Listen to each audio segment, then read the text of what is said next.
Well, I'm amazed that Parramatta have taken him back. For Jared, I think it's just a miracle. It's kind of like, in The Lion King when Simba comes back, and that's great for everyone. But in this case, it's more like Scar coming back. Yeah, it's like right. a fucked up Hamlet. Cameron Smith should be made to wear, a really heavy headgear, just to bring him back to the field. We're a cultured mob when we're not talking about large penises. Is the cultured part of us that bit you don't wash for a little while? Yeah, my armpits are quite cultured.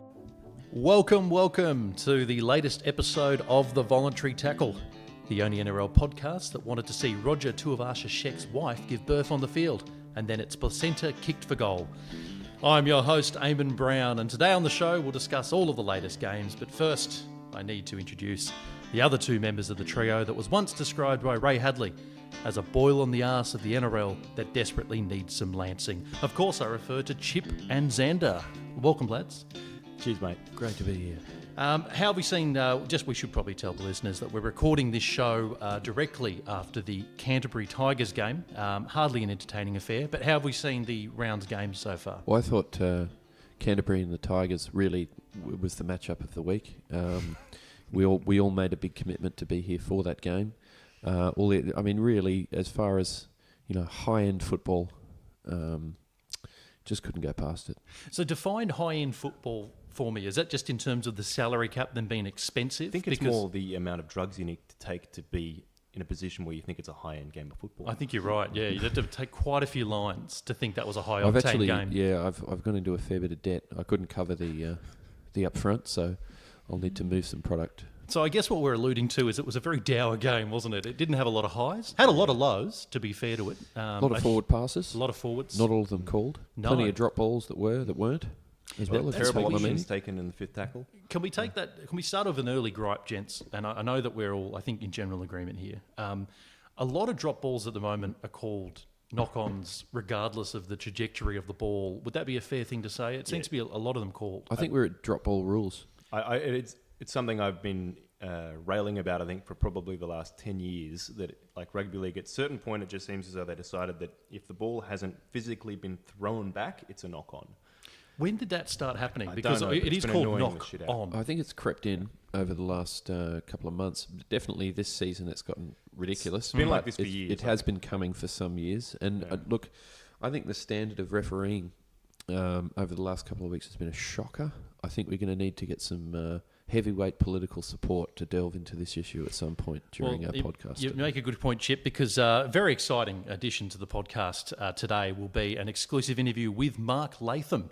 Who would have thought from its humble beginnings that the Voluntary Tackle would soon be interviewing political heavyweights? I think next stop, Hawkey. No, let's go Trump. Okay. Let's just go straight up. He'd probably take us up on the interview, actually. Yeah. We just have to, trump up our name a bit and, tell them that we're super classy. Do we know any gangsters? We'd probably have to masquerade as members of the KKK, to really make Trump sit up and take notice. Do we know any construction mobsters or anything that might be able to... Look, cover the mics. I'll tell you about them later. I know a few guys, a few shady characters. Well, let's take that off air. Nick Politis knows them. Oh, excellent. Yeah. But anyway, look, we'll get to that later in the show, but we probably should start off by just having a bit of a chat about the games and Broncos taking on Parramatta. Well, No this almost pipped the Bulldogs and the Tigers for our game of the round, but it didn't really live up to the expectation. Was there an expectation? A genuine question. Well, I feel like it was actually I actually thought it was a fair game of footy as a spectacle to watch this one. It wasn't vintage, but the ball actually got a lot of life. It was a fairly expansive game. And I will say this, it must be frustrating to be an Eels fan at the moment because that's probably a couple of weeks in a row where their performance has been a lot better and they haven't got the cookies. Yeah, no, in all seriousness, I do think that it was a funny game in that the Broncos, probably took their chances better, but I actually thought that Para were probably the better side. Jennings dropping the ball over the line twice, it just... Yeah, incredibly bad luck. Is Jennings doing that on purpose? I think he's got that in his game. He's had that in his game for a little while. It might just be the electric speed that he has that even surprises him. That ball just comes on so much quicker than... To be fair, Chip, I don't think he's had that speed for quite some lost time. the speed. His brother does, though. Yeah, that's right. Which one? Hasn't he got 18? He does. He does have a number of brothers. The other one that's in the team with him. What about the Broncos, guys? They were bouncing back from a fairly controversial week this week with all the Wayne Bennett, Craig Bellamy chat. Do we still see them as a top 8 team, you think? I haven't seen them as a top 8 team all year. No, I don't think Brisbane have seen themselves as a top 8 team either, have they? Yeah, no, I don't really. I mean, they're a tough team to read in a lot of ways. You know, they had a couple of solid wins here and there, but then they've also been pumped by Manly. You know, that's right. Although Manly aren't playing bad footy at the moment, so you know, if it's a form guide, then they're not a bad team to get spanked by. Yeah, I don't really enjoy getting spanked by anyone. But one thing I would like to point out is the decline of Darius Boyd. Hasn't he really starting to just slide off the... Yeah, I've enjoyed that. Yeah. I think we all have. As a New South Wales fan, Yep. I've got to say I've been really enjoying that. Would there be as well. a point where Wayne Bennett cuts Darius Boyd from In the half? team? Oh, sorry. And, you know, because he's sort of seen Darius as a bit of a surrogate son for quite a few years, it would be like abandoning your own blood for Wayne, but I wonder if he'd ever do it. I think he'd do it for the team. Yep. No, Wayne's all about the team, isn't he? I don't think he would. I think he'd keep playing him. I think that Darius would probably take it personally, and he's a bit bigger than Wayne. A little bit, yeah. And you know, there have been times in Darius' life where he hasn't taken things too well. This is true, like interviews and car parks. That's exactly right. But look, we'll kick on to the Raiders Eagles game, guys. How did we see that one on the Friday night? That was an entertaining game. I really enjoyed that one. It was the first game this year where the Raiders have actually caused another team to snatch defeat from the jaws of victory. I think you know, Manly were probably the better team, I would say, over the 80 minutes. And did we think that last try was a forward pass? I know that Canberra got out of jail. It looked a bit dubious. How did we see it? It was 50-50 for mine. Okay. It's hard to read. I think a lot of those, particularly this week, they're so hard to read. I mean, we've got to come up with something. There's got to be like cut out the grey area on these forward passes. How are we going to do that? Isn't the greyness it can't go forward? Well, it is, but if and I don't want to get too scientific here. I feel like a physics lesson's coming in. Strap yourself in, Xander. But you know, two cars travelling, there is at the 60 there is k's, the momentum right? issue. If you're travelling, say 10 metres behind me, Yeah. And how many passengers get on? let's just listen to me. I'm sorry. Right? Isn't the rule just backwards out of the hands though, because of the momentum rule? If I throw a ball from my car to your car, Yeah. it will, in Travel relation to us, that will be fine. But the ball will travel forward. So this idea that he passed it before the line and caught it after the line is a shockingly inadequate way to judge a forward pass. Well, but as Xander says, I think the rule is if it's forward out of the hands. So that's how they combat the physics of the situation. But I'd say in that the Canberra try at the end there did look marginally forward to me, I thought. Anyway, big call. These things go either way. And Aidan Caesar, who would have thought, man of the moment, Aidan Caesar, the much maligned, popped a field goal and got Canberra home. Does that end Manly's momentum, you think? Because they were, I think, shooting for, was it 3 in a row? Yeah, they were. You're right. Now, look, going to the next game, we've got the Cowboys taking on the Storm. Now, this probably a true reflection of this game as a dour arm wrestle was the fact that on NRL.com you can look at the highlights of this game and it's a 2.5 minute video. It's like watching the EPL. A little bit, mate. Xander, how did you see this one? Yeah, it was a tough one for the Cowboys, I thought. 2 weeks in a row where they really, I think, tried their guts out against quality opposition and just come up short right at the end. I mean, like less rough, I think, on morale than the South's loss, but yeah, no, I thought this was one they should have won, actually. It was a big game for Mr. Cameron Smith. I thought he had a really good game, not just the scoring of the try, but he was heavily involved. Potentially some renewed vigour there about stepping down from Origin and making his mark at domestic level. I thought he was the difference. What about you, Chip? Look, yeah, I largely agree with that. I don't like a game when Cameron Munster's the difference. Just not a fan of Munster, are you? Just not really a fan. What is it about Munster that riles you so much? Well, I think it's the haircut. Okay. Mostly. Is it too mullety? Yeah, I don't think they've folded off enough edges. Yep. Yeah, because we know Bellamy's is normally pretty good at that. Yeah, he's pretty good at folding an edge, particularly early. That's right. But, it was a pretty tight game. Missed conversion, very important by Cameron Smith there. He did obviously get a penalty goal to bring it back, but then, the Cowboys missed a penalty goal. They missed 2 field goal attempts.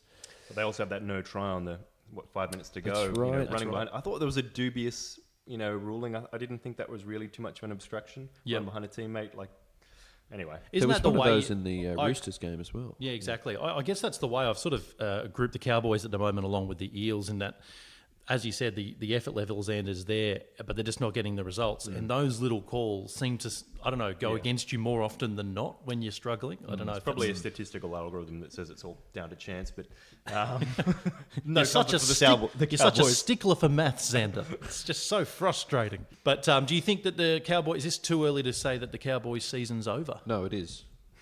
It is over, or is it too early? No, they're finished. Yeah, he's very definite.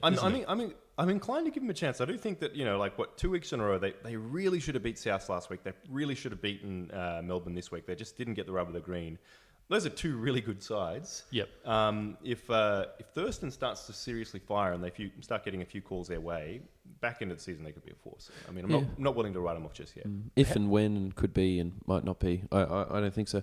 I think this week personally that. The end of season contenders won by big margins this week. Some of them surprisingly so. Agree. And I think that as we drill down into the second half of the season, some of those cracks are really going to show, particularly with teams like Auckland. I love the fact you're still calling them Auckland. I love it.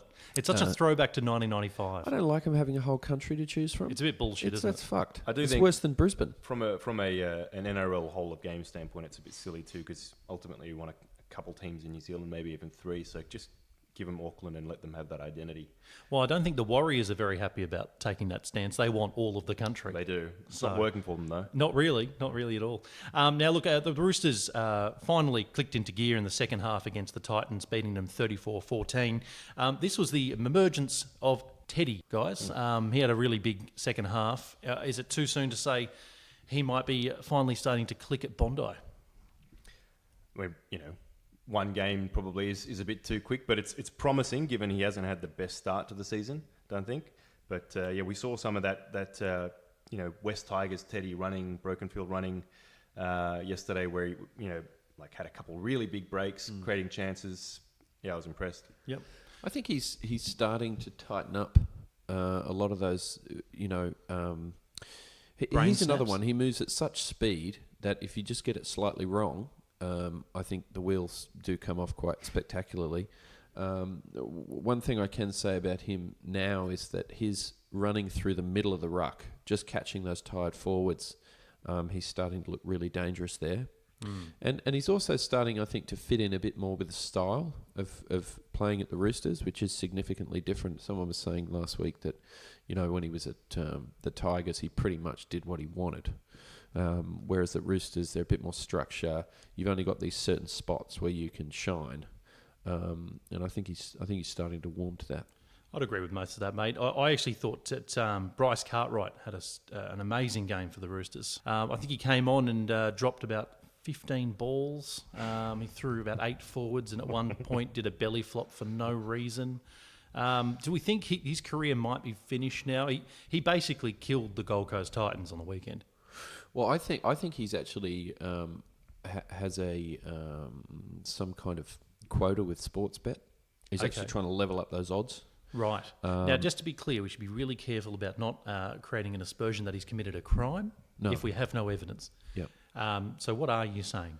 I'm saying I have evidence. Okay, I'm willing to share the evidence. He's a cheat. I don't like him. And look, if you're out there and listening and you know him, please take my advice. Be as violent as you like. Just hurt him.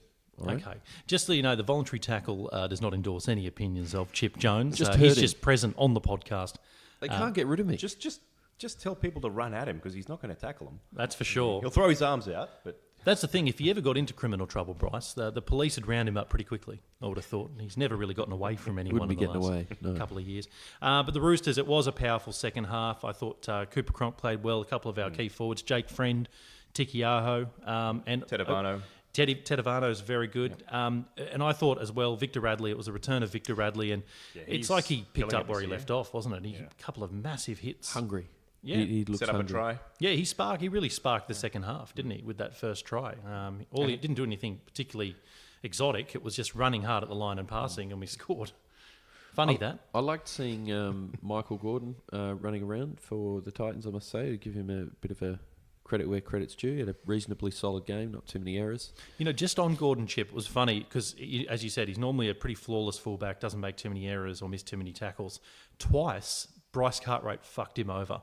One when he ran across to clean up a grubber and Bryce was just running at it, and so Gordon assumed, like a normal person, that Bryce would get it. Of course, Bryce just left it. Thundered into the goal post, fucked it all up, rolled around on the ground, and we scored. And then the next one, we made a break. Gordon's preparing to make the tackle. Bryce runs across in cover, dives, just gets thin air, and so the guy comes a lot quicker on Gordon than he's expecting, and he missed the tackle. I thought That's he was the power actually of trying Cartwright. to tackle Gordon. At one point, he probably was trying. Well, who knows what Bryce is trying to do? I mean, it'd have to be sort of inside his head. It's certainly not playing league. The next game on the card was the Warriors taking on the Rabbits. Now, we've been pretty vocal in the last couple of weeks that the Rabbits, unfortunately, as Roosters fans, are playing very good football under Anthony Seibold, and this weekend was no exception. I thought they were probably the team of the round, guys. That was very ominous, wasn't it? Well, I mean, Tough to disagree with. I don't know if they were the team of the round. They were impressive. I thought the Panthers were the team of the round, playing another informed side and completely dominating. But it was a really impressive performance. They rolled over the Warriors. Scored a couple of tries with the man in the bin after conceding one early. They don't need 13 players, apparently. No, they use that underlap really well. Underlap. Word of the They week. just go straight through the Underlap. middle. Does that have anything to do with upskirt, or is that different? I think it's a different podcast. That's a mate. different thing, isn't it? Last week you're mentioning giant penises. This time it's upskirt. Are you just trying to get some weird SEO thing going with our podcast? Call this number. It's 1-800-PERVERT. But no, it was 30 points to 10 in the end. And do you know what's funny? I think a huge turnaround for Souths is just how well all of the Burgesses are playing. I mean, it was only last season that George and Tom were on the chopping block. Didn't they both get sent off in this game for periods? I know one did. One Well, did, two of them did, didn't they? They got two in the bin. Back end. Two scored tries. Possibly, mate. I don't remember that, actually. It wasn't a tight one. So Rolf's out, but nonetheless, it was a good game, I thought.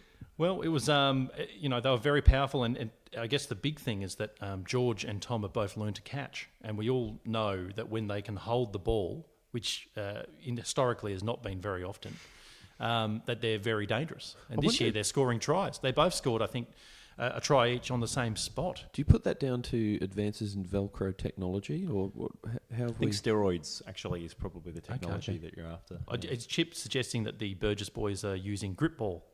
Well, I mean, we mentioned it a little while ago. Perhaps they've been listening to us. Maybe. Are we that influential? I wouldn't have I would thought think so.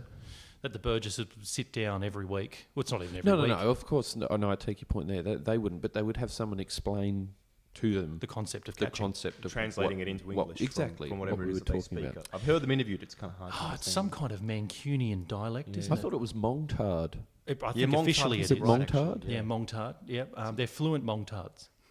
They come from a very Fluent in small Mong. sect, a long line of Mongtards. But a small village. Yeah, that's right. Where they long only line. eat coal. That's all they've ever. That's the entire diet. That's why they're so large and cancerous. But on the Warriors, they were without a halfback in that game, so you can't judge them too harshly. But it does seem like the Warriors of old are starting to rear their head in 2018. I'm not prepared to write them off. Getting tired. They're little just bit. getting tired. You can't have that kind of dominant forward kind of power week in, week out, every week. I mean, they've come out of the gate start of the season, as Xander mentioned off air. It looks like they're starting the finals week one. It's not going to work. Yeah, well, they've got that breathing circle going into a major oxygen heave at the moment. I think maybe they're just hyperventilating. And They could knocking well be. Is themselves that why out. they all had those paper brown bags this time? They were all breathing into the, trying to get the carbon dioxide. They did back. look like they were ready to collapse about the halftime mark. Sean Johnson, do we know when he's due back? He's not too far away. Is he? Need him. Well, I mean, But it's a funny one, isn't it? Because when the Warriors played the Roosters, they didn't have Sean Johnson. The first round they played him. I actually thought that when they had Mason Lino take charge a few weeks back, they looked stronger with him at half than they did with Johnson. Yep. I think that's a fair assessment. Yeah. So I mean, if they obviously need one of them there, but That's right. Blake Green on his own couldn't really handle it. But you've got some theories on Roger Tuivasa-Sheck, Chip. Yeah, well, he left the Roosters, so fair game now, my view. Yeah, he's dead to us. But, he spent a lot of time out injured, as you know, and he came back just in time for his wife to get ready to give birth. And Is that how he got injured? Like inseminating her? Or I think he was busy dancing at the time. I'm not sure that the paternity test has come back yet. So I'm not sure if we've put an end to the inseminated her rumours. whilst dancing? Is that what you're saying? Well, that could. what I'm we're saying getting a is lot of cross wires. paternity test. I tell you what, we can't ever let him listen to this. That's for sure. Sorry, Roger. We'll move on to the I guess what we billed as the game of the round. The game of the round, which was the Panthers versus the Dragons. As Xander rightly said, this was an extremely impressive performance from the Panthers. 1v2, and now the Panthers, with this win, lads, moves to first spot. Quite an amazing statistic, this. I think they've managed to get on this winning run with having an average of 11 first graders out injured. I didn't know is that not a really ominous sign for the premiership? That this is their B team, well, apparently? If a judge of how well you're going is how you can manage your injuries, then that's a scary stat. It's a very scary stat. They've been stat. getting better with each week, but few people seem to have really been paying too much attention to it. With this win, you have to say they're contenders. Yep.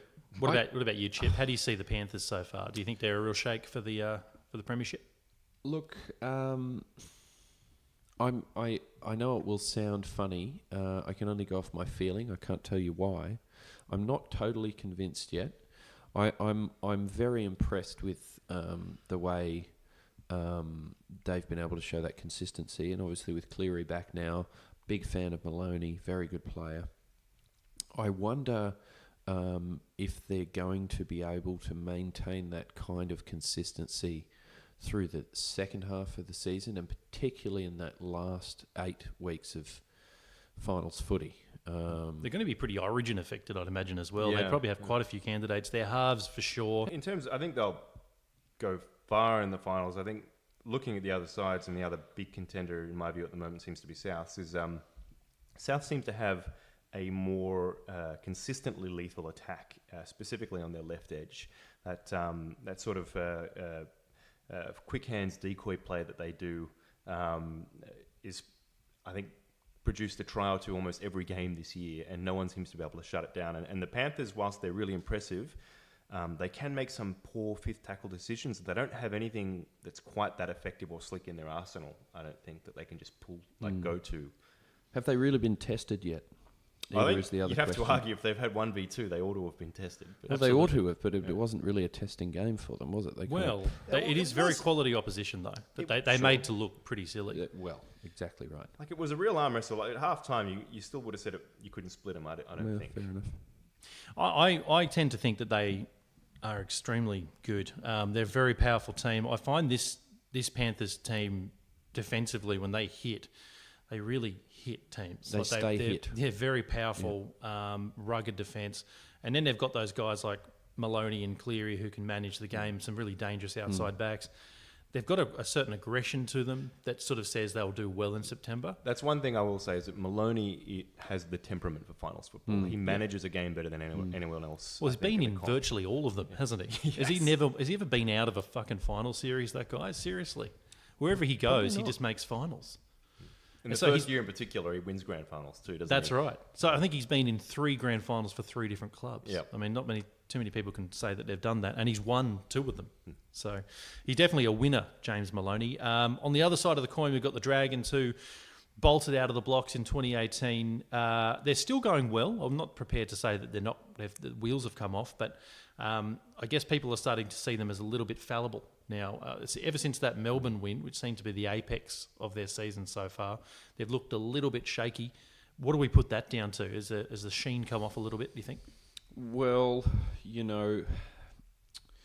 I've got to stick to my guns here.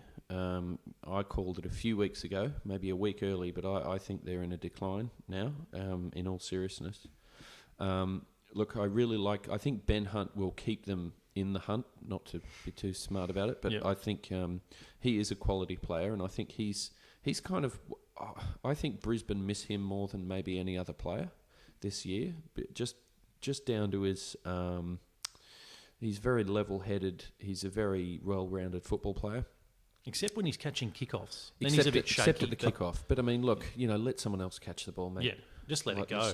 Ben, don't even try to catch let's it. just move that out of the way. And I think McGregor now is going to start to feel the pinch of the hoodoo at St George, and that's a hell of a hoodoo that they've had there for a long time.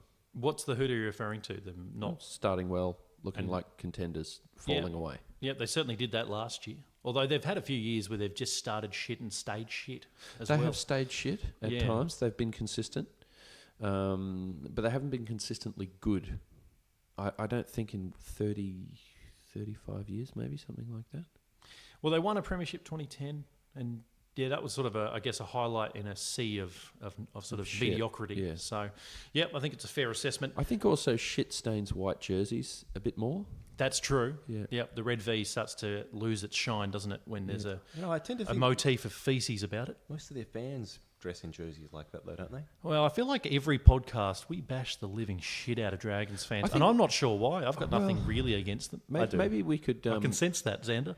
We can ask Mark a bit later on. Yeah, we'll get Mark's take on that. Because he's a Saints boy. Yeah, that's right. He's a big fan. Is it Mark who holds up that big GST sign at every game? Well, we'll ask Mr. Latham that as well, mate.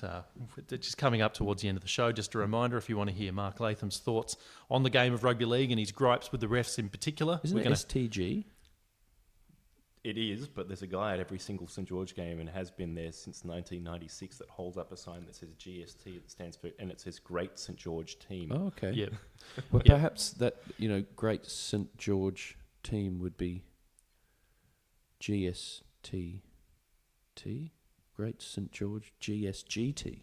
It is, but he just drops a G. I feel like you're being too technical on him. He wanted to make a riff on the political time of 1996, and he's continued making that point for the last 20 years. Well, maybe he's just not a fan of goods and services tax. I think he is a fan of goods. That's the interesting point. That's about very it. strange. Are you sure he's not making some kind of ironic comment? I mean, usually irony doesn't last for 20 years. Well, look, holding up a sign saying GST is probably not quite as catchy as STD. Well, then you want us to be more cogent for them to have... silly Tigers, maybe? Maybe a Tigers fan who's upset with them could have that. That's right. And he just wasn't a fan of the AIDS campaign in the early 80s. Maybe we could have a new team like the Adelaide Crabs. Okay. Well, they've tried an Adelaide team once. That wasn't a successful venture. It'd be nice. And they could probably just come back a couple of times a season and have a purple patch. A flare-up. The next game on the card, guys, was the thumping of the Knights at the hands of the Sharks. Now, they won 48-10.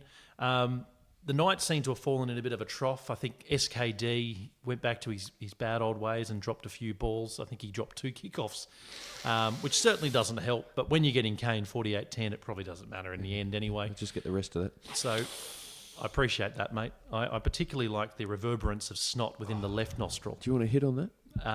Well, we can chat about it in depth later. The Sharks, they're a rugged team. They've won quite a few in the last month now. A lot against... I think against everyone's best predictions in a lot of ways. I agree with you, Xander. They haven't been talked about much, the Sharks, but they've still got a very good roster. They keep winning. Yep. And yeah. The problem is they get Dugan back, so you'd imagine the winning feeling will probably leave them pretty soon. He's good at that, isn't he, Dugan? He's great at stealing wins. He's like the Grinch of rugby league success, in a way. Yeah, but he doesn't Same steal complexion. He kind of steals it for the other people. Somehow he steals the fun out of the room, doesn't he? And gives it to the other team. Yeah, he does a bit. Kind of goes, here you go. Why would you ever buy Dugan? I think that's one of the silliest things the Sharks have ever done. They've had a very good set of outside backs. They don't really need him. What do you sort of bring it down to? I mean, like Fafita's been having an absolute blinder, of a season so far, in fact. Yep, that's pretty hard to argue against. Lewis is back now as well. Yep. He's a great player. So they've had, this is something that's to the testament of the Sharks. They've had a fair few injuries. They've had a few, as you said, Lewis has been out, Wade Grain's been out, and yet they've managed to pull through some very impressive wins at times. To me, they're definitely a finals contender. I think they might be tough to beat at the back end of the year. I'm not sure if I see them as a premiership threat, but... the Sharks are pretty impressive at the moment. I don't see him in the GF, but I can see him in the semis, maybe. As a grindy team, they are doing that. They piled on 48 points. They didn't look too grindy against the Knights, but they repeatedly grinded them against the wall. Yes, but they have ground out a few hard wins, and you do sort of wonder, like 2016, nobody really thought they'd be there at the end. Like, even though, you had guys like Maloney there, they had that grindy feel to them. Is it possible that we could see them just like bore teams out of the competition with forward power? Well, I mean, Melbourne have done that for years, haven't they? They sure they know how to do it. So we've seen it. We know it can be done. I just don't think the Sharks can cheat well enough. I think they're Pretty good. They're pretty good. They're- I'd say they're they're not probably a bad. silver medalist to the Melbourne Silver, Storm. yeah, let's say silver. Their number one fan is Buzz Rothfield, so... I tell you what, he's copping some hate on Twitter, by the way. Hey, big shout out to Buzz, who's got in big bold text, no dickhead policy as his bio. Does that mean he should ban himself? Potentially, mate. I think that's been put to him a number of times. I saw someone saying, I think this is the way the tweet read, "Dear Buzz Rothfield, please stop following rugby league. Full stop."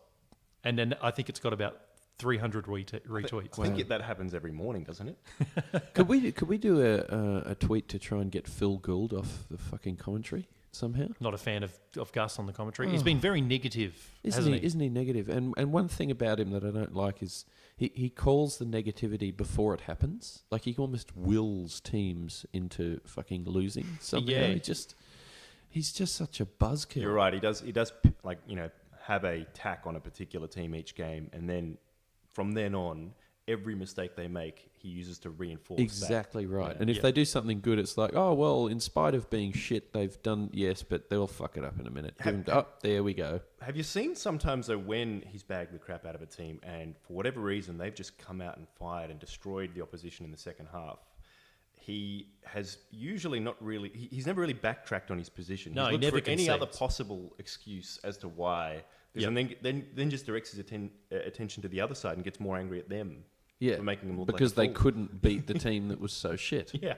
That's That's the thing about hilarious. Phil. He's got that confirmation bias, hasn't Yeah. he? Everything that he predicts that comes off, he's very quick to attribute. But what he doesn't predict, which is quite a bit, just gets swept under the carpet rather conveniently. Well, I think he must owe a substantial amount of money to certain bookmakers because he's quite obviously in the hole in these games most of the time. I do love the way you just throw around a crime accusation. I love it.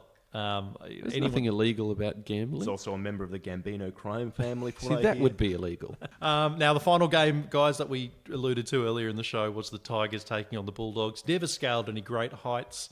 Was it what I would describe as a fugly game, wasn't it? It was very sort of Bronwyn Bishop-esque. But the Tigers managed to get away with it in the final bit. Do we take anything of value away from this? We should say, for the listeners at home, that we're recording this out of my house, Eamon Brown, at the moment, and I've had Xander and Chip over probably the first time this season to watch a game together, and we did choose the West Tigers versus the Dogs. Probably Quite not great rightly. probably No, not- I think quite rightly.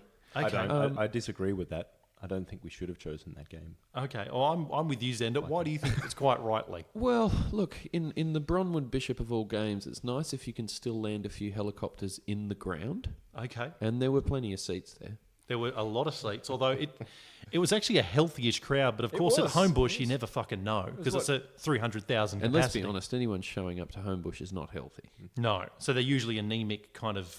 Probably mentally challenged. Do you remember that? Also. We saw a Bulldogs fan that they flashed to during that game, God. who had the worst Barry beef I've ever seen It in looked my like an life. obese crypt keeper. It did, didn't it? It was like, remember the Tales from the Crypt, that show? It was worse That than that. was a great show. The was a great the show. crypt keeper had more teeth, actually. Yeah. I'm not even kidding. Well, the teeth he did have were kind of the most yellow brown I've ever seen.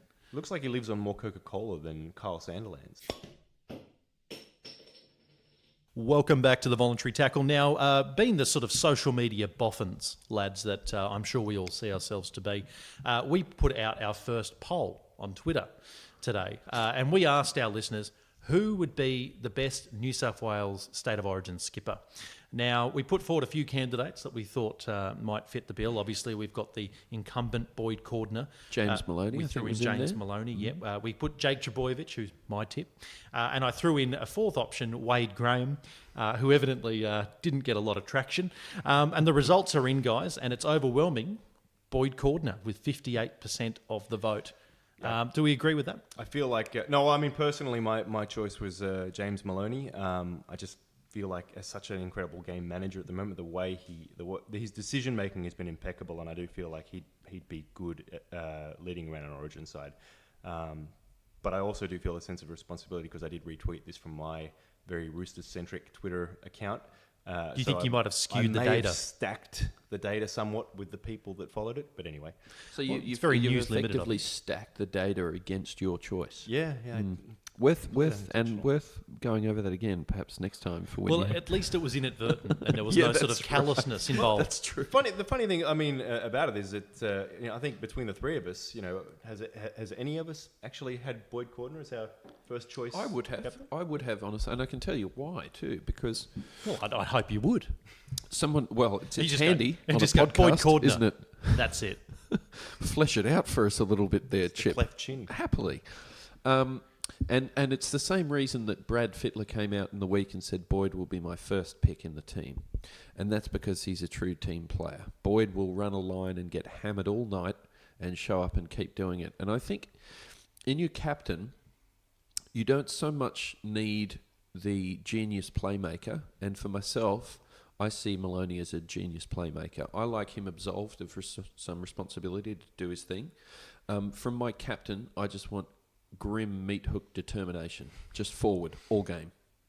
And, We had that in Paul Gallen. Yeah, I was going for to a say little that's while. Paul And Gallen, that was a dark chapter, Chip. He doesn't so much go forward as go down. He just goes down, and then For a he while takes. there, he went forward. He did, yeah. But that's kind of all he did. He didn't kind try of to was pass. a He forward. didn't try to step. He forwarded and headbutted. That's it. He went particularly forward into Nate Miles's temple that time. That's hard Remember to that? miss his head though. It's very difficult, yeah. He's Nate Miles has got the head of a sort of genetically modified watermelon. It was difficult watching Nate Miles play well for Queensland and shit at the Roosters all the time. That was difficult. I'd argue he played shit at all levels. Well, mind you, he did drop more ball for Queensland than any other Queensland player. He was never But dangerous. Aiden Guerra's a bit like that as well. He was blinders for Queensland. Well, look, Shit, let's that's not drift from our poll though, here, Okay, fellas. so- I mean, look, for the listeners' benefit, second place was James Maloney, which is Xander's tip. He came with 27% of the vote. My tip with Jake Trbojevic was only 15%. You're wrong, guys. You've got it all wrong. He would be an amazing captain for years to come, but that's okay. He might have to wait. I guess my contention, lads, with having Boyd Cordner be the skipper is I don't think he's in the best 17 bunch of players in the state. No, I agree. Is that a problem to make that person your captain? Remember we used to have Kurt Gidley captain and he came in on the 14 jersey on the bench and he was pretty shit. That was a really bad chapter as well. Look, you do raise a really good point there. I can see your line of thinking, and I completely understand it, and I largely appreciate agree. that, mate. Agree You're speaking to me like a psychotherapist. I like it. Should we go over the Rorschach test or something? This is not a computer. I think this is a compliment sandwich. I think is a psych term. Yes. Yeah, I get the feeling it's coming. Yeah. But I equate this to Origin being a completely different game than club football, and particularly with Fittler coming out and saying, "Look, I'm going to pick Cordner, form or no," basically, boils down to the same kind of mentality that Queensland had. It didn't matter whether the players that were certainties for them were in form, didn't matter, anything like that. When they showed up for Origin, they went to another level. And I can see Cordner doing that. Okay. Could I just throw a spanner in the works here? It's really easy for Queensland to say that when they've won for a decade. That's true. And then I noticed last year they lost that first game and they went, pick and stick kind of sucks. And then they chose a good team and then they won. So it is easy when you're winning to, say, well, we just pick anyone and they just love the jersey. But, you actually had freakish players. And we had Paul Gallen and Cooper. Wasn't much of a matchup, was it? Pearce. And Mitchell Pearce. And you were just a lot better. Like it was like first grade playing third grade. It's a bit like if you have someone in your team that's... Oh, I'm not going to go there. I feel like you're going to say something horribly un-PC and I really want to hear it, but perhaps off air. No, go for it. Make it on air. Well, what if you're playing touch football with someone that's disabled? I thought so. Xander, I guess as well with State of Origin, and it must be said that a leader for me has to be someone who not just can run, as Chip said, the same channel all day and go forward and show heart. Boyd Cordner has that. But you've also got to be a leader of men. And how do you do that? I think a lot of the time you've got to be someone who can lead by example, keep up the chat. Boyd Cordner never sort of strikes me as that kind of character. I might be being a bit harsh on him here, but I'd probably want to see someone that He's not is a willing talker. to do something out of the mould to win. If you look at the great captains over the years, they're the ones who go, well, what we're doing isn't working. As a captain, I'm going to show the way and do something a bit different. I don't see Boyd Cordner going, give me the ball, I'm going to do something radically different to change the game. Your Wally Lewis guys did that. You know, your Cameron Smiths did that. Brad Fittler's did that. Paul Gallen didn't do that. I don't think Boyd Cordner will be the type to do it either. Yeah, I think he just plays channel. No, I agree with that, and that's why I didn't have him as my captain either. I do think that he's been solid. He was really ordinary the first couple of weeks, but he's been solid and improving. Can I just say that's the best adjective for New South Wales Origin football, isn't it? That's us at our best aspiration. Solid. I think we could be just out there, and we could be in this. But that's the problem, though, right? Like, Let's go out on a little limb and just be competitive. like That's their team chant before they go out there. Come on, guys, competitive, competitive. Welcome back to the Voluntary Tackle. Now, we're talking a little bit more behind the scenes of the game, and of course, we refer to a big story during the week, which was the secret talks the Brisbane Broncos have held with Melbourne coach Craig Bellamy. Wayne Bennett clearly not happy. It was one of those rare occasions that I saw Wayne Bennett front the press, and he actually was enthusiastic because he was so angry. Normally, he's very glib and he gives you sort of monosyllabic responses. But he sort of prattled on for a long time about his legacy in the game and the fact that at 68 he's still got a lot to offer. It was sort of like, when you're in one of those big corporate companies and they're trying to get the old guy to retire. It sort of felt a bit like that, and he's gripping his fingers to the table, albeit very spindly, whittled down fingers. Do we think Brisbane Broncos would be better off with Craig there? yes, a word. Craig Bellamy has built a machine at the Melbourne Storm that improves. That club improves every player that joins it. Josh Adokar, decent player before coming to Melbourne Storm. Now Origin certainty pretty well, you'd have to say. Yep. They built two. They've got a great system, there, don't they? Yeah, I think I've raised this before, but I remember hearing a story out of the New Zealand media that they didn't like their juniors in rugby being taken by NRL clubs because they didn't like the effect it would have on potential All Blacks. But if they were going to the Melbourne Storm, they were okay with it. Yep. So it's a reflection of how, that says in the high esteem that they're held. Yeah. And he has built that himself. Yeah. Although he hasn't improved everyone, mate. Yeah, Ben Roberts was still shit down there. Nobody's perfect. But yeah. And who was the fat guy from Manly? Big George Rose. George Rose. Yeah, they couldn't get him into shape. Although Sam Cassiano, he managed to. He's about half the man he was. If they can't improve that player, they don't last there very long. That's true. I think that's the way that works. So for you, Xander, he would be a revelation at the Broncos. You think it would be advisable for them to replace the old wrinkly coach with another aging wrinkly coach? Yes. They both have a similar facial physique. What about you, Chip? Do you hold Bellamy in such high esteem as Xander does? How do you go swapping a grumbler for a bellyache? It's a great position the Broncos find themselves, isn't it? They get to either pick between the greatest coach in the modern era or arguably the greatest coach in the modern era. It's not an Selfish easy choice, fuckers. is it, really? Yeah, it's a bit like Sophie's Choice. Maybe one of them should be put to death. Well, perhaps we could kit them up with some old school medieval gauntlets and whatnot and send them out into the middle of the MCG to battle it out. I'd be like Wayne Bennett in the Hunger Games. That'd be good. There is a potential angle that you're not considering, though, guys. I do think that knowing that Bellamy's on the market, there is a bloke at Eastern Suburbs who does like to open the checkbook for good coaches and did almost get one a few years back by the name of Wayne Bennett. Maybe this time Bellamy will be... Mate, all roads lead back to Bondi. You know that. and he is a New South Welshman, Bellamy. Maybe he'll want to return. I don't think his state heritage would have a lot to do with it. I think it'll be more about Politis' checkbook. It's a decent-sized checkbook that you can hear it when it hits the deck. Yeah, it goes through the terra firma, doesn't it? It's got some mass. We've got 2.0 earthquake in Sydney. That was Politis dropping a check. Yeah, so no, I don't. In all seriousness, think he's going to be going anywhere near Bondi. But I can see him moving to Brisbane. I can see him improving Brisbane. I can see him bringing him back into top 8, top 4 contention within a year or two. Do we actually think it would happen?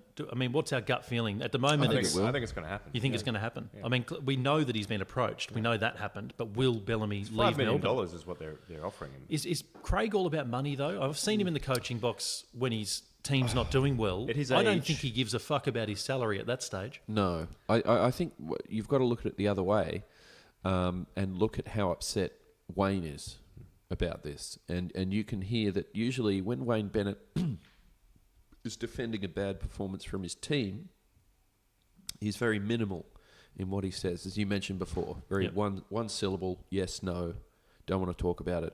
That's all I'm going to say. Backdoor Benny. Exactly right. But in this particular incident, it seems like he's standing up for himself, and that's only going to come with Wayne Bennett when he's really worried. I think Wayne is worried, and a lot of the time he looks very smug because he knows he's a very good coach. His stats stand for himself, but comparing his stats to Craig Bellamy is the only time he looks like the bridesmaid, and he does look a little bit concerned. I'm wondering if he does end up getting the boot, guys, if he should end up just taking Craig Bellamy's job and they do some kind of weird wife swap. I think my sense is that his rightful place is probably the Toronto Wolfpack after what he's done to Brisbane. Wow! So you think that he would go straight to Canadian Rugby League? Yeah. I think that's what a fall from that's grace. That's where retiring has-beens go. Easier has-been. Has he still got anything to offer? I get the feeling Just he wanted does. to call him a has-been. No, I liked it. Don't worry. I've certainly been a critic of him as a personality. I think he'd do wonders for the Wolfpack. You probably would, mate. That's a good point. Dave Taylor probably would have stayed. What do you think, Chip? Wayne Bennett, look, I think he should retire. I think it's probably the best thing. Gracefully bow out. You're pretty much at the top. You're still kind of at the top, even though there's a bit of a decline at Brisbane at the moment. He's been an institution. Are we being ageist here? We're calling for his resignation/retirement, and yet he's still got a team on the verge of finals, and he hasn't missed the finals with them since he's been up there. Just don't like him very much. I get the feeling we just fucking hate his guts. Is this more just our own emotional bias? No, biases? this is purely rational. Perhaps it's He's a unconscious. cunt. Objectively, he's a cunt. Perhaps it's unconscious bias. That's another thing we should ask Mark about. Again, we relay all of this to Mark Latham later. Now, I guess with the Brisbane Broncos picking from people like Craig Bellamy and Wayne Bennett, should they just shoot for Alex Ferguson and go for an even older person who's had even more success overseas? Although he has had a stroke recently, that might put a crimp on his chances. Actually, I think that the Broncos respond well to people with brain injuries. Do they? Yeah. The problem with employing someone like Alex Ferguson who's had a stroke, would he only coach the left-hand side of the team? Well, I was wondering how he'd go working out that the shape of the ball had changed. Which is very true. I think he'd overcome that. Would be interesting to watch an Alex Ferguson coached rugby league team actually, just to see how they defend. If they fall over and roll on the ground every time somebody bumps into them. Yeah, exactly. Or if they would deploy some offside trap. I don't know how that would go down in NRL. That What would that be even difficult. look like? It would look like a try, mostly, I would think. It would look like mayhem. Should the Brisbane Broncos consider appointing a coach who's under 80? Because I know they say with age brings wisdom, but it also brings Alzheimer's. So And death. true. Should they go for someone a bit younger than Craig? Not that Craig's ancient, obviously. I'm probably not paying him his dues here, but certainly his face looks ancient, doesn't it? Could we move Ricky Stewart to Brisbane? Just for fun, like not even to pay him as a coach, just move relocate him up him, there. make him the postman. Now, guys, just before we get to the exclusive interview with Mark Latham, we'll quickly go through next week's games. Now, I think these are all going to be Origin affected, am I right? Yeah, that's right. So these are going to be particularly difficult to think about, although I'm going to be really honest, in the interests of full disclosure, I haven't looked at these games at all, so you're going to get very much my top-of-the-head intuitions, which will, I'm sure, be far more accurate than Would my... you like me to ask you what you think of Please, next week's Chip, games? this will be a nice role reversal. Well, let's... Could you wear a let's- tighter dress? I don't see how that plays in there, but I can try. Okay, so if we're doing role reversals, I'm going to start with Sunday's game, which I know will be your favourite. Roosters, West Tigers. Even with the Origin-affected teams, I'm going to go the Roosters there. Is that how many Origin players are in the West team? I don't know if they're going to be too affected. I don't think they'll have any, will they? The only good players they've got are Kiwis. That's right. Yeah. I don't know why I picked the Roosters in hindsight, because we probably won't have, let's face it, Latrell Mitchell, You've Tedesco. picked them now. I know, We've I'll still stick with probably got more star power with all our Origin players out. Do we? We did in round 1 too. It didn't help. That's right. I think the Tigers have overall performed more Xander? consistently than us. I still think that the Roosters should win that one. I do think that the Tigers have burnt themselves out in the first half of the year. Played well for about 3 or 4 weeks now. Yeah, they've got a strong defensive unit, but they don't have too many points in them generally. I'm reflecting on it and think we might lose in a tight one on the back of Luke Brooks. No, you've said the Roosters. So on Saturday we have Parramatta Eels hosting the Newcastle Knights. Now I'm tipping this one as perhaps a game that we should all get together and watch, because We try to get the game of the round, don't we? we really want those games that could have an outcome. That inspire people. That'll convert people to the game. That's exactly what. Well, that's why we all got back together last week and watched the North Sydney Bears take on the Newtown Jets. And it was a great game. It was a draw. I was upset that Todd Carney didn't start. But no, the Parramatta Eels versus the Knights. For me, I'm going to go with the Parramatta Eels because I think they've been on an upward trend in terms of form. They shouldn't be too Origin affected, so the Parramatta Eels for me. Yeah, I tend to agree. I think that, discussed it earlier, but I think that the Eels probably should have beaten Brisbane. They have played really well in a lot of games that they just managed to lose. A few questionable coaching decisions. So I'm going to get back them. Now, this is a game here where I think there might be some disagreement between the two of my colleagues here at the Voluntary Tackle, because this game is very difficult to pick in my view. We have the South Sydney Rabbitohs, hot form, taking on questionably hotter form, questionably not so hot, Cronulla Sharks.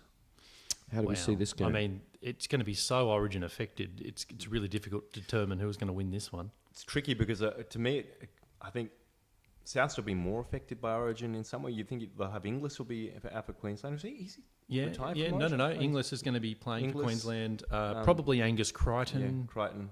They'll have all the Burgess boys. I guess the big. They're not going to be too Origin affected. They'll have Damien Cook out, which is a big loss. Yeah, he's just so good. Yeah, I'm probably going to go with the Sharks in that one, just on the basis of the fact that Souths are going to be missing a lot of key positions. So I'm going to lean with the Sharks, very unconvincingly. Yeah, I think I'm going to go the Sharks as well. I just think that it'll come down to a sort of bash up in the forwards, and I think there's probably a bit more dynamism in the forwards than the Sharks somehow. And the one thing that the Sharks have known how to do this year is win when they've had a drastically reduced team. Okay, Thursday night. Thursday night we'll actually see the last game of rugby league in May for 2018 between the Manly Sea Eagles. What a milestone. And the North Queensland Cowboys. And what a couple of teams to come together on an epic night for rugby league on a Thursday. So, who do we like? The Manly Sea Eagles, the North Queensland Cowboys. Manly are at home, aren't they? Yeah, they're playing. It's at Lotto Land. I've got to go Manly in that one. I'm going to tip the Cowboys. I think third week in a row that they've got to nail one of these games. But they're going to have a lot of guys out, aren't they? They'll have JT there, but no Morgan. They'll have Cohen Hess. Yeah, no, But you're right, no Drabojeviches, so maybe it's even. It'll balance out, I think. No, you know what? Scratch what I said. You're right. Now, for any of the listeners that do want to put a bet on, Chip Jones's tips this week are all home games. I'm going to take all of the home teams. Okay. You do that every round, don't you? No. Welcome back to the Voluntary Tackle. Now, probably a milestone moment is we have our first celebrity interview, and we're going to go to that now. This is Chip and I interviewing former Labor leader Mark Latham. Here it is. Thanks for joining us on the Voluntary Tackle. We were a little bit worried that it might fall through at the last minute, but thankfully it seems you're not on the Telstra network. Maybe I am, but they might have restored the service. Lady Luck is smiling on us, Mark, today because it seems this week in NRL couldn't present a finer example of some pretty poor refereeing decisions. Well, it's the weakest part of rugby league football, isn't it? I mean, sometimes you watch these games and you think you're in a parallel universe. I mean, even with the benefit of 500 replays out of the bunker, they still make basic errors. You go to games and, I remember that infamous Tigers-Broncos game. What was that, in round 3? Yeah, that was a shocker. It wasn't just the decision at the end that handed the Broncos the game on a platter. It was the fact that all night the officials had the Tigers back 15 metres, the Broncos are back 10. So you're sort of thinking, well, what's going on here? How can they be so biased? So there's errors of judgment. There appears to be bias. It's almost like the Broncos can't lose a close game because of the refereeing. And, the bunker is a bit of a joke. It delays everything and they still get the wrong decision. So I think the officiating, the refereeing, is by far the weakest aspect of rugby league. And if they could clean that up, it would go back to being, a fantastic spectacle, something that everyone always wants to watch. But when you've got so many fans that come away each week frustrated with the poor quality of refereeing, it's a real black mark. Yeah, that's a good point, Mike. Look, it's Chip Jones here, and as you know, I've been asked to come on as referee's boss, but I've had to decline because of my extensive criminal record. But look, if someone... You do a better job than, what's his name, Bernard Sutton. Well, that's what I was going to ask you. I mean, really, if someone had their head together as a referee boss, what is a suitable punishment for the disastrous refereeing of last week? Well, they should be banished to Norfolk Island or somewhere, Yeah, let's get them off continent for a start. I agree with you there. Van Diemen's Land, somewhere where they don't play rugby league. But I think, Bernard Sutton had refereed about 5 games in his life, hadn't he, at the top level? He's got his brother out there, Jared Sutton. I don't know how 2 brothers ever combine in a rugby league game refereeing. Well, we did start a hashtag this week for Sack Sutton, and I don't mind which one. Let's just start sacking people. I'm behind that 100%. Sack both the Suttons. They're both bloody hopeless. And now Bernard was placed in charge of the refereeing. In the past, you've had guys, Tony Archer, Harrigan, who are very, very experienced referees, but they put this rookie in there. And you might remember, it wasn't just the crackdown on penalties in the red zone, inside the 20. His big innovation at the start of the year was to police the play the ball. Nobody had looked at the bloody play the ball for 10 years. Yeah, that's right. Worrying whether or not there's a touch on it or he whipped his foot and all this sort of crap. Do you think Melbourne have had a lot to do with that? I mean, is that to try and combat teams like Melbourne, do you think? Why has that become a focus? That was penalties against the attacking team for not playing the ball properly. That's right. It was the contact made with the foot, wasn't it, Mark? There were a few penalties given there where a stud missed the ball by a couple of mils. Yeah, you can't have that. And it seemed to change the course of the game. I think Boyd Cordner got penalised once or twice, and he was stunned by it. That Bernard Sutton's innovation was to go back to policing the way in which the attacking team plays the ball. And there's not a single fan in the game of football who thought that was a problem, okay? Yeah, you're right, mate. The quicker you get it over with and the game, ball in hand, flows on, the better. So it seemed pretty zany. Yeah, it was, wasn't it? Because most crackdowns, in at least in the modern era, have been against the defensive teams. So for them to crack down on the attacking team was a bit of a departure, wasn't it?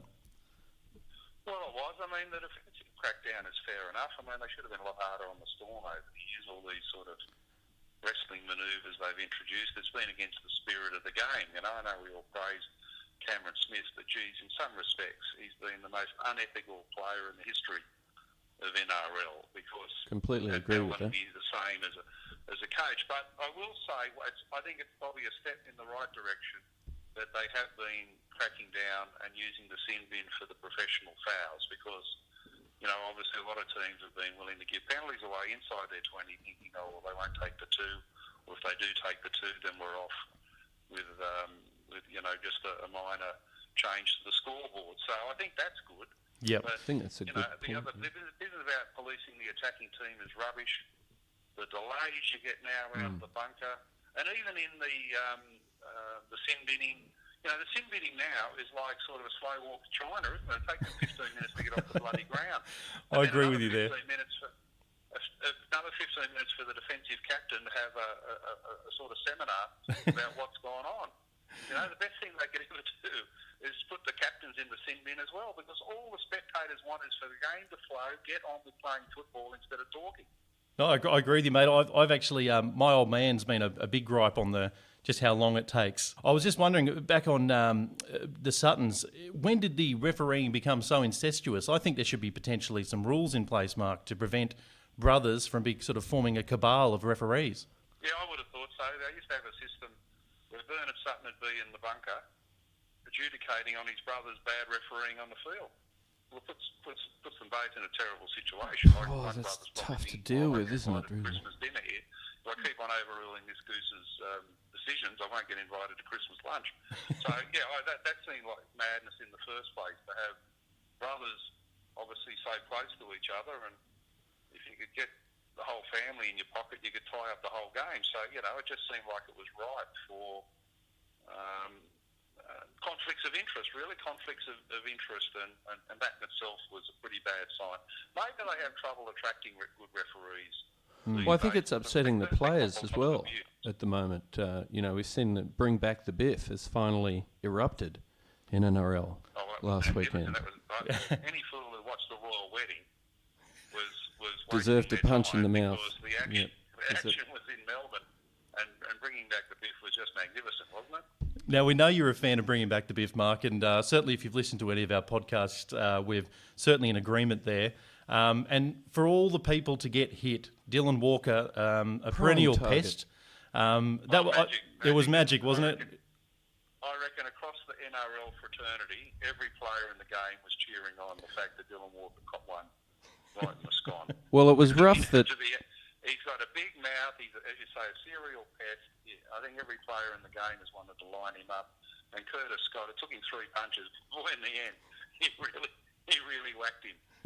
And do you think it was fair that Curtis Scott got sent off for failing to fracture Dylan's eye socket with just the one punch? Because I thought that was a bit rough. Like, it took him a few, but... Put him in the bin for 10 minutes so they could both get back on there after 8.5 minutes and get stuck into it again. Beautiful. Beautiful. The fans wanted a second, third and fourth round, not just the one. Mark, just on sin binning, I heard you before advocating that the sin bin is fair when it comes to professional fouls. How have you felt about this round, where I think there was a game, not a game untouched by sin bins, and not all of them textbook professional fouls? The Dylan Napa incident comes to mind. What was your take on that? Well, you could probably give him the benefit of the doubt. Napa, he launched himself pretty savagely. He could have broken Sims's jaw, really. Yep. But it just looked like one of those cannonball tackles, launching himself. He was trying, like, the game was close, he was trying to force an error. Yep. And he launched himself and he just got it wrong. So I think a penalty would have been sufficient. I don't think there's any need to get him off the field. I thought that was harsh. But even with the sin binning, not just the professional fouls, but repeat 10-metre infringements on their line, there's a lot of inconsistency there. Sometimes they get 2 warnings, sometimes they get 3 warnings, sometimes it's 4 penalties before someone's put in the bin. So, for Bernard Sutton needs to put out a directive for consistency. It probably should be 3 penalties in 2 sets on your line, and someone goes in the bin. Wouldn't that be the fairest way to do it? Oh, well, that sounds like too much common sense, Mark, to be honest. I don't think that's how they make their decisions, is it, Chip? Look, it's tough to tell. I mean, 2018's been an interesting year so far. I mean, one of the things I've found really amazing to watch, actually, has been a bit of a breakout year for the Dragons, which, big surge in popularity as well. I think Game of Thrones, you've got to tie that in there. But being a Dragons fan, how do you feel this year? Because you're winning a lot, top of the table, and playing some great footy. Yeah, I'm not getting carried away because they call us the April Premiers. We've been in a position at the end of April, probably 3 of the last 4 seasons, we're up there near the top of the ladder, and then they fall apart. One of the issues, I think, in previous seasons was that they've gone out like a cannonball, playing a very physical style in defence, in particular earlier in the season, and physically haven't been able to maintain it. But this year, it looks like the addition of James Graham has given them better leadership in the forward pack. They've had a lot of goalers there, but lacking a bit of direction and leadership. So James Graham has been a wonderful acquisition. And, 2 other factors. The Dragons, for the last 3 years, have sort of made promising starts, then faded. But we've played without a halfback. We really haven't had a halfback since Hornby retired. Well, I think you've been very harsh to Josh McCrone, Mark. Well, He's now playing with the Toronto Wolfpack. Seahawks or something. He's playing in Canada. You know, the Wolfpack's a bit of a graveyard of careers as well. I think they keep trying to, get some big stars from the NRL, and they generally run off the rails pretty quick. I think Big Dave Taylor went over there for about 3 minutes too. Dave Taylor was in Canada. Yeah, very briefly, until there was some controversy and he was promptly put on a plane home. I didn't know that. 150 kilos doing his chip kicks. That would have been a spectacle for them. Absolutely. But Never then, a man so big and powerful has done as many chip kicks as he has. And yeah, passes and you're correct there, Mark. They say he was, a frustrated halfback trapped in a Goliath's body. He was. And the other good thing for the Dragons is pace out wide. The best thing we did was offload Dugan, who's injured all the time and hasn't made a line break in about 2 years. Offload Dugan to the Sharks, and Dufty's pace out wide has just been devastating. That match-winning try yesterday and the one against the Sharks that showed up Hodgkinson. I mean, nothing beats electrifying pace. Yeah, they say you can't replace pace, can you? No, you can't defend against it, you can't coach against it, and Dusty's made a huge difference. So they're the three things. Can the Dragons keep it up? Well, it depends how they fare through the origin period and whether they fade physically. But, certainly giving us a lot to cheer for. They've been a little bit flat the last couple of weeks, but anyway, leading the comp, you can't beat that. Yeah, you can't complain too much, Mark. But you're right. There's a bit of a theory that there might be coming down from the big win against the Melbourne Storm. But I think we've been pretty vocal on the show as well. We're inclined to agree with you. There, a few components are there for the Dragons this year that weren't there last year, namely having a big pack leader and also a halfback. So I think you're in pretty good shape. And Dufty has been electrifying this year. Yes. Who do you guys follow? We're all now. Don't judge us, Mark. That was an attempted rooster, Mark. I'm not sure if that came across or not. So you're all under the salary cap, guys. Yes, definitely. We get by on as little as we possibly can, mate. Full international team under the salary cap. It's a marvel of modern. Well, we had to ship half of them to Newcastle. Down there at Bondi Junction. So you got to get the guys from Bondi Junction to run the books in Canberra, and they balance the budget within about 10 minutes. I've got Nick's number. Let's make this happen. Mark, for the record, we like to call it creative accounting, not salary cap cheating. It's a bit of a rebrand. I like the publicity. They're going to bring back Sonny Bill Williams. Why not? Why not, indeed? Why not have 15 internationals in the club, not just 14? Why not get Sonny Bill under the cap? Not a worry. Well, we can afford to get someone sent off then. You could. So if Napa's got to go, they're not quite. The Cronk Tedesco combination hasn't happened. Tedesco on the left-hand side, Cronk on the left-hand side hasn't really sort of coordinated that well with Cordner. What do you think's happened there? Well, I mean, I can't believe I'm saying this, but SOS Mitchell Pearce, Mark, because he's copped a lot of shit at Bondi for 10 years. You've given him personally quite an amount. Have. To be honest, I would say unnecessarily harsh. Cartloads of excrement. But look, my theory is we just need to, he's a big hole. He's played there for a lot of years, Mitch. And I think Cronk and Tedesco will, I guess, gel eventually. That's the hope. But it's certainly not happening at the moment. But I've got faith. Not that I'm a religious man. Well, I think it was an interesting move to bring in Cronk again under the salary cap. But Pearce, I think, was always a very, very solid club footballer that never stayed of origin class. That's right. And was shown up by Lockyer, Thurston and Cronk at that level. But you might have been better off sticking with Pearce because he had combinations going there that were pretty good with Keary and Cordner.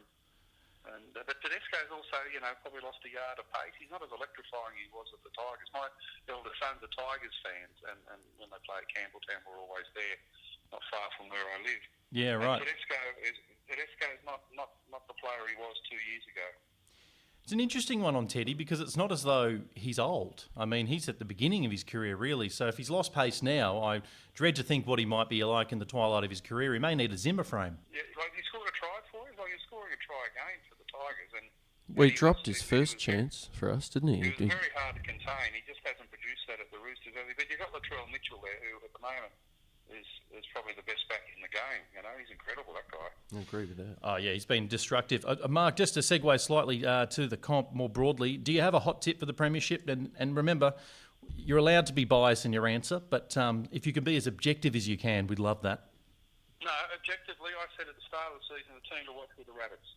Okay. that freed from Maguire's restrictive coaching style, which is very robotic, and with Guy and perhaps Walker improving his game, they'd be the team to watch. And I think that's been proven correct. You know, they've lost a few unluckily. They were very good against the Dragons, and I just think that if they can get the Burgess brothers to hang on to the pill, you know, because they always cough up a lot of ball, and play what's in front of them, they've got capacity right across the park, haven't they? They're a very dangerous team when they're on song. So my premiership tip early on was the Rabbits. All right, Mark. That's I'll write that down now. We'll put a bet on right now, I think. Yeah, we'll just, Did you hear, Mark? I love the Rabbits. Yeah, well, look, here's an interesting story, Mark. I'm not sure if you had heard the story or not, but Anthony Seibold, when he came in, I didn't know a lot about him, but apparently he's been away studying at Harvard, sports psychology and tactics, and he certainly revolutionised the game there at Redfern. No, well, I've come a long way since they just had a clipboard and a whistle. So he's doing a good job. I don't know a lot about him. He's a bit of a mystery man. He doesn't seek a lot of publicity, does he? But he's happy to fly under the radar. But I like the style of footy they're playing. He's got John Sutton playing, good game because he was sort of good for a while under Maguire, went flat. He's got the Burgess brothers hanging onto the ball. Cook at hooker is just devastating, isn't he? I mean, some of those tries he scores, they've got to pick him for Origin. So I like him for 9 in Origin. You know, they've got strike power across the paddock. Well, Inglis is not what he was, but elsewhere they've got plenty of try-scoring capacity. So I quite like the Rabbits. All right. Well, I guess that brings us to the question of the week, Mark, and we're trying to get some feedback from our Twitter followers out there, and from the information superhighway or whatever it's called. I think people go on the line or something like this and get it all together. But our question of the week is: do you think the reason for such a low standard of refereeing this week is because we don't have enough what? Now we've got A, gender diversity in the ranks of refereeing. Can you suggest a B for us? What's A is gender diversity? Yeah, we're going to have an A, B and C. So we'll ask you... I study all these bullshit left-wing theories, I've got to tell you. The unconscious bias, and C is one of my personal favourites, cultural appropriation. Cultural appropriation theory says you're not allowed to practice the culture of another people unless you ask their permission. So rugby league's a very multiracial game now, isn't it? You've got the Kiwis, Maoris, the Tongans, the Islanders, some Pommies, some Australians, a couple of Italians maybe, a Greek. So I think cultural appropriation. I think we need greater cultural appropriation among the referees. When they're hopeless. That might be your D option. Just piss them right off and bring someone in. You know, bring someone in from another country. Exactly. Well, I've noticed, Mark, that this year they've been, pretty vocal in pushing forward. There's women in the refereeing ranks. There's been a few touchies this year, and I think someone's partner, it's one of the refs, has partner, it could be potentially making her first grade debut this year. Be interesting to see if they end up being better refs, if the feminist movement might get a shot in the arm. I'm happy to give them a go. They couldn't be any worse than Ashley Klein, Broncos versus Tigers. They couldn't be any worse than the Sutton brothers. I really want to go with what works. I don't care what it is. As for the touchies, it's a standing joke, isn't it? But they go to the bunker every time someone gets within 5 metres of the touchline, and the touchie's standing there right there looking at it.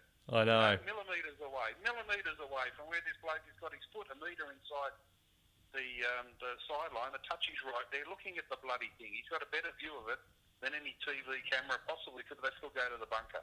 It's crazy, isn't it? The touchies don't earn their money the way they used to. I remember a league in the 70s. I like to see the touchies come back in waving the flag, running on the field with the flag to dob someone in. Have something to say when you run on too. I think the touchies have got to take a more proactive role and forget about the bunker, just rely on the touchies. Yeah, exactly. I think you're right, mate. They really are there as a decoration or an ornament to history. They're like a field dancer of some description. Yeah, they kind of dance. Phasing out the cheerleaders, aren't they? Haven't the Rabbits got rid of the cheer girls? Yeah, they got rid of the cheer girls. I think they replaced them with drummers. Can't we have cheerleading touch girls? Hotties running the line, you know? Yeah, exactly right. Judges, you know? Yep, exactly. Down into the bikini or something yeah, like that. let's get them. Let's get some. Watch the game. We get some good sorts there running the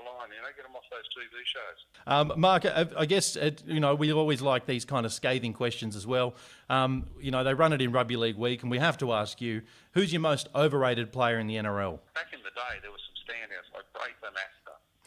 Oh, what a passenger he was in most games. Most overrated player in the... Well, sort of... Well, who would you guys nominate?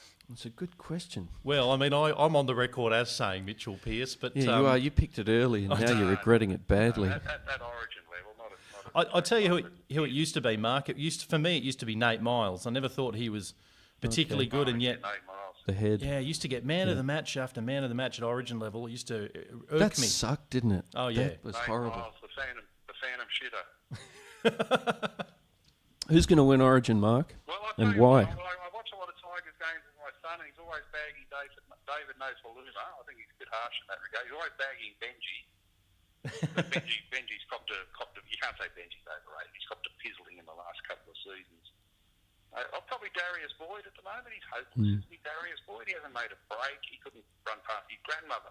I'm going to nominate Darius Boyd, who runs about 30 metres at the back there for the Broncos. He's totally overrated. He's lost at Darius. You're better off retiring.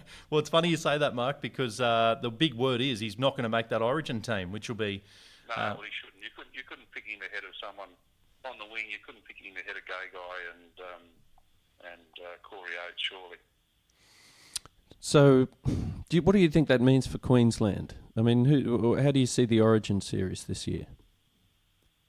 Well, the Queensland backline is still going to, be quite potent. I think they'll have Slater, Chalmers. Is it Chalmers or Chambers? Yep. Yeah, Inglis, Gay Guy. The halves will probably be Hunt and Munster. Munster is a very, very, looks like a dickhead, but he's a very, He's a very good player. footballer, very dangerous with ball in hand, and sidestepping. Hunt there at halfback, there's a question mark over their forwards, especially with Cameron Smith retiring. But the Queensland tradition is just to have workaholic forwards, isn't it? Blokes get to go forward and tackle themselves into the ground. Yep. So they're just going to find six who do that and hope that Hunt and Munster could win it for them, with some brilliance out wide. So I wouldn't write Queensland every year. It's ridiculous. The bookmakers must be giggling to themselves. They install New South Wales as the favourites and Queensland always wins. So I wouldn't write Queensland off it. There's question marks over the New South Wales team, mainly because they can't find a quality established halves pairing. Origin, direct over around the field, controlling the game management. Origin is more important for the halves than in the NRL. Definitely. And if it's a contest between Hunt and Munster versus, say, Cleary and poor old barbecuing alone, then you'd probably say the Queenslanders have still got the edge. Can we get Todd Carney back into the New South Wales team in time? He might be an 18th man bolter. The bubbler. The bubbler, that's right.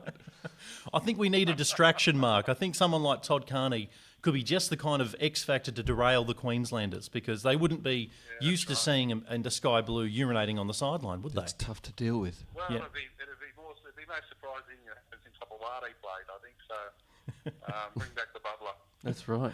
Well, Mark, look, He can't get a run for North Sydney, can he? He can't get a run for the Bears. I saw that controversy. Yeah, apparently that's all happened today. The South Sydney Rabbitohs have cut ties with the Bears because they asked them specifically not to sign Todd Carney, and they went and did it anyway. So in a weird... Have a bit of fun with Todd. He looks a good bloke. Doesn't mind a drink. Yeah, that's right. He has a good time. And fancy cutting the Bears. All the rotten things that have happened. I'd like to bring back the Bears. Yeah, me too. Absolutely. They add nothing to the game. The Gold Coast is just a complete waste of time. It's a sinkhole for any football code up there. It always fails. Bring back the Bears. I think that could be the hashtag that we'll leave this conversation with, Mark. That's a good idea. Look, mate, thank you very much for appearing on the voluntary tackle. Just a quick question: is this a bigger career highlight to come on this podcast than becoming a Labor leader? Oh, very much so. All I did then was beat Kim Beasley in a ballot, and Kim was sort of a cross between Darryl Broman and Marty Bella and George Rose, I think. Kim, he'd had too many donuts and KFC. Poor so guy. beating him was Sad. nothing. Coming on your show is fantastic. I love my footy.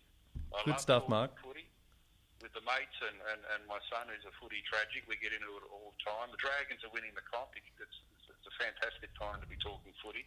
So, yes, definitely a career highlight to be talking to you fellows. Oh, well, if Eamon agrees with me, perhaps we'll invite you back another time and have a chat about rugby league. But it's been great to chat with you, and we'll see. Back in the lead up to grand final week, the Dragons versus the Rabbits. We'll hold you to that, Mark. We'll also invite Hawkeye on. Hopefully that'll come to pass. Good luck with your podcast, and thanks for having me on. Well, Mark Latham was very forthright in his views there, Chip. Certainly loves his rugby league. That's right. We should have buried a little bit deeper into unconscious bias, I thought. And cultural appropriation was an interesting one. He didn't seem to take gender diversity as much of an issue for the bad refereeing. That's right. He didn't label it. But I think we should definitely stick that up on Twitter. And well, what should we put out there think. to our Twitter followers following that one? Okay, let's ask our loyal fans the recent refereeing howlers that we've seen over the last couple of weeks, the sin bins, the sending offs, the drop balls, forward passes. What are we going to put this refereeing shambles down to? Is it A, a lack of gender diversity in the refereeing ranks? Is it B, cultural appropriation in the refereeing sphere? Or is it C, social justice warriors? No, I don't think we'll go with social justice warriors. I think we should go SJWs, with, mate. Let's go with unconscious bias. Okay, unconscious bias. We'll put that on our Twitter feed and let us know your thoughts. I know we're getting a little bit more abstract this time around, but look, we're a cultured mob when we're not talking about large penises. Is the cultured part of us that bit you don't wash for a little while? Yeah, my armpits are quite cultured. There's a real cheese. There's a thing, isn't there? It's a real Tangy. cheddar. You know when you get that tang? here, actually. I'd go blue vein if I was going to equate it with any Is scent. that the penis or the... Oh, no, that's the scent. armpit cheese. I see. Excuse me. Yep, that's right. But look, that brings us to the end of the show, and we hope you've enjoyed your time. Now, look, this is something that we don't often do, but cap in hand, we just want to ask... Give us some money. Any listeners who enjoy the show, could you 10 please... cents? Rate us and write a review on iTunes. It does help us out, and it will make sure that we don't disappear into obscurity quite as fast. But until next week, just do what Jeff Tuvey would do. Get kicked in the face. Hopefully with sharper studs next time. See you next time.